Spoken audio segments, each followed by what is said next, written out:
Hi guys, എല്ലാവർക്കും movie കാർഡിയാക്കിന്റെ പുതിയൊരു വീഡിയോയിലേക്ക് വീണ്ടും സ്വാഗതം. ധ്യാൻ ശ്രീനിവാസൻ തിരക്കഥ എഴുതി നവാഗതനായ വിനയ് ജോസ് സംവിധാനം ചെയ്ത ആപ് കൈസേ ഹോ എന്ന മലയാള ചിത്രം ഇന്ന് റിലീസായിരിക്കുകയാണ്. ധ്യാൻ ശ്രീനിവാസൻ ക്രിസ്റ്റി എന്ന കഥാപാത്രത്തെ അവതരിപ്പിക്കുന്നു. വിവാഹത്തിന് മുൻപുള്ള ബാച്ചിലർ പാർട്ടിക്കിടെ സുഹൃത്തുക്കളായ ബിനോയിയും സജീറും ഒരു സർപ്രൈസ് ആസൂത്രണം ചെയ്യുന്നു. എന്നാൽ സംഭവങ്ങൾ അപ്രതീക്ഷിതമായി മാറുമ്പോൾ ഇവരുടെ സൗഹൃദവും പരീക്ഷിക്കപ്പെടുന്നു. നർമ്മവും ഉദ്വേഗവും നിറഞ്ഞ ഈ ചിത്രം നവാഗതനായ വിനയ് ജോസ് സംവിധാനം ചെയ്തിരിക്കുന്നു. ധ്യാൻ ശ്രീനിവാസൻ തന്നെയാണ് ചിത്രത്തിന്റെ തിരക്കഥാകൃത്ത്. കൂടാതെ അജു വർഗീസ്, രമേശ് പിഷാരടി, സൈജു കുറുപ്പ്, വിദ്യാദർശൻ, തൻവി റാം, സുരഭി സന്തോഷ്, ധർമ്മജൻ ബോൾക്കാട്ടി, ശ്രീനിവാസൻ എന്നിവരും പ്രധാന വേഷങ്ങളിൽ അഭിനയിക്കുന്നു. സംഗീതം ഡോൺ വിൻസെന്റും വർക്കിയും ചേർന്നാണ് ഒരുക്കിയിരിക്കുന്നത്.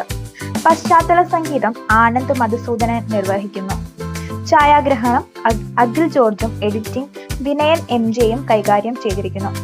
പ്രേക്ഷകരിൽ നിന്ന് മികച്ച പ്രതികരണം തന്നെയാണ് ഈ സിനിമ നേടുന്നത്.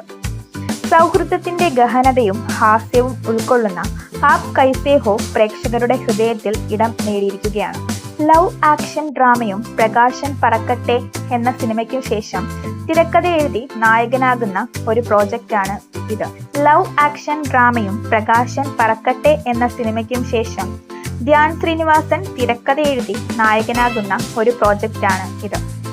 ശ്രീനിവാസൻ, അജു വർഗീസ്, രമേശ് പിഷാരടി, സൈജു കുറുപ്പ്, ദിവ്യദർശൻ, ജൂഡ് ആന്റണി ജോസഫ് തുടങ്ങിയവരും അഭിനയിക്കുന്നു.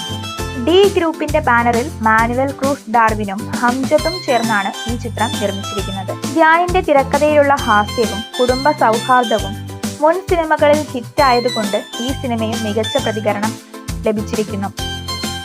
നവാഗതനായ വിനയ് ജോസിന്റെ സംവിധാനത്തിൽ ഒരുങ്ങിയ ആപ് കൈസേ ഹോ നർമ്മത്തിന് പ്രാധാന്യമുള്ള ഒരു ചിത്രമായിരിക്കുന്നു. ആപ് കൈസേ ഹോ എന്ന ചിത്രത്തിന്റെ സാങ്കേതിക വിഭാഗത്തിൽ പരിചയസമ്പന്നരായ നിരവധി പേർ പ്രവർത്തിച്ചിരിക്കുന്നതും ചിത്രത്തിന്റെ ഗുണനിലവാരം ഉയർത്തുമെന്നതും വ്യക്തമാകുന്നു. ഒരു ദിവസം നടക്കുന്ന കാര്യങ്ങളാണ് ചിത്രം പറയുന്നത്. ക്രിസ്റ്റി എന്ന കഥാപാത്രത്തെയാണ് ധ്യാൻ ശ്രീനിവാസൻ അവതരിപ്പിക്കുന്നത്. തന്റെ ഒരു സുഹൃത്തിനുണ്ടായ അനുഭവത്തിന്റെ ചലച്ചിത്ര ആവിഷ്കാരമാണ് ചിത്രമെന്ന് അഭിമുഖങ്ങളിൽ ധ്യാൻ ശ്രീനിവാസൻ പറഞ്ഞിരുന്നു. ഇത്രയും കാര്യങ്ങളാണ് നമുക്ക് ആപ് കൈസേ ഹോ എന്ന സിനിമയെ കുറിച്ച് പറയാനുള്ളത്. ഇങ്ങനെയുള്ള സിനിമാ വിശേഷങ്ങൾ കൂടുതലായിട്ട് അറിയാൻ ചാനൽ മറക്കാതെ സബ്സ്ക്രൈബ് ചെയ്യുക. നിങ്ങളുടെ അഭിപ്രായങ്ങളും നിർദ്ദേശങ്ങളും താഴെ കമന്റ് ബോക്സിൽ രേഖപ്പെടുത്തും. അപ്പോൾ മറ്റൊരു വീഡിയോയിൽ കാണുന്നത് വരേക്കും